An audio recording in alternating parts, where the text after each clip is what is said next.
Hey, everybody, and welcome back to Chat Like a Native. Today, we're tackling something that I think a lot of us can relate to, Okay. especially those of us who are, maybe not native English speakers, but, trying to really perfect our English and sound more and more native. Yeah. And that is overusing the word sorry. Oh, yeah. Like, how many times a day do we say sorry? I know I do. Sometimes even when we haven't done anything wrong. Exactly. So Yeah. we're going to dive into that and see if we can come up with some alternative phrases that make you sound a lot more confident Okay. than just throwing a sorry out there all the time. I like that. So I think first we kind of have to establish, why is it such a problem to overuse the word sorry? I think one of the reasons it's so tempting to overuse sorry is it's kind of like a catch-all phrase. Yeah. You can use it in so many different situations. It is. Whether you've, bumped into someone or you're late for a meeting or, you didn't quite understand something. It's sort of this automatic response. But I think that the downside to that is that when you overuse it, it starts to lose its meaning a little bit. Yeah. And it can also make you come across as less confident. That's a good point, because if you're constantly apologizing for things, Right. it kind of gives the impression that you're not really sure of yourself. Exactly. Or that you're always expecting to be in the wrong. And you're kind of putting yourself in a one-down position every time you say sorry. I see what you're saying, yeah.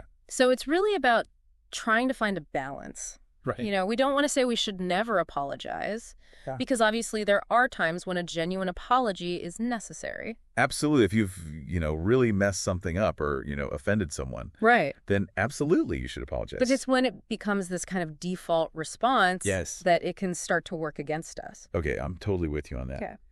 So let's talk about some of these alternative phrases then that we can use to kind of break free from this sorry habit. So one phrase that I find really helpful is, "Thank you for your patience." Ooh, I like that.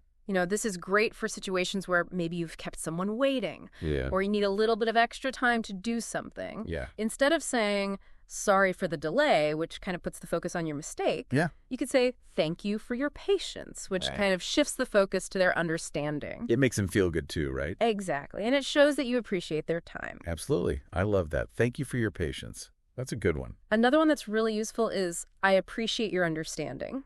Okay.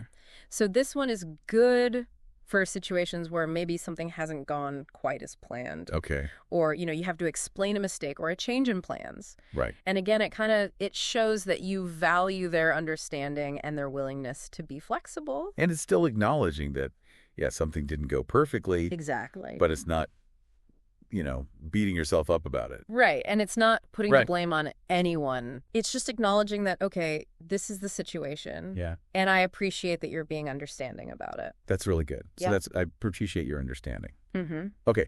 What else? All right, this next one is a really simple one, but I think it's often overlooked. Okay. And that's, "Excuse me?" Oh, excuse me. Yeah, I use that all the time, Right. but I think maybe I used it incorrectly.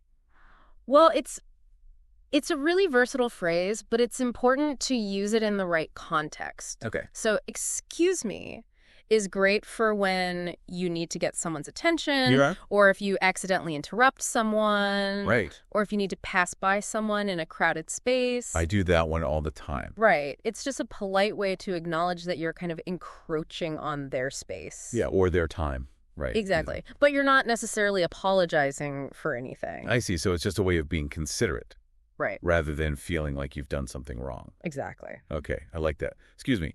Okay, let's see. Number 4, what have we got? Okay, so number 4 is, "Pardon me."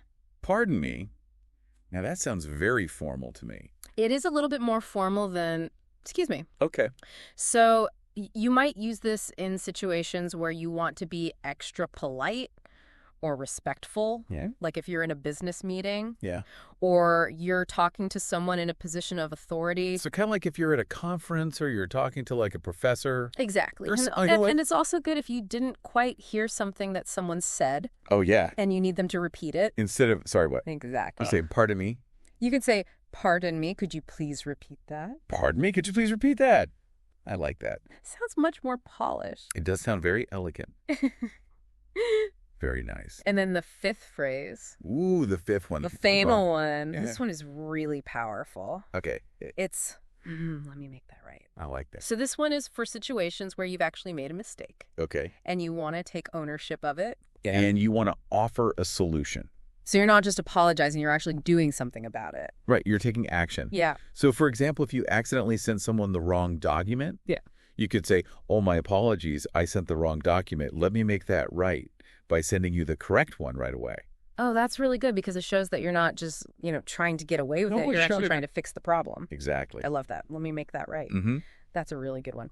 Okay, so we've got our 5 phrases. Yes. I think now we need to talk about, when and where to use them. Right, because context is really important. It is, because, some of these are definitely more formal than others. Exactly. So, as we've talked about, I appreciate your understanding.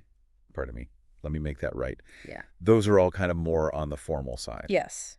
Definitely for, professional settings or, academic situations.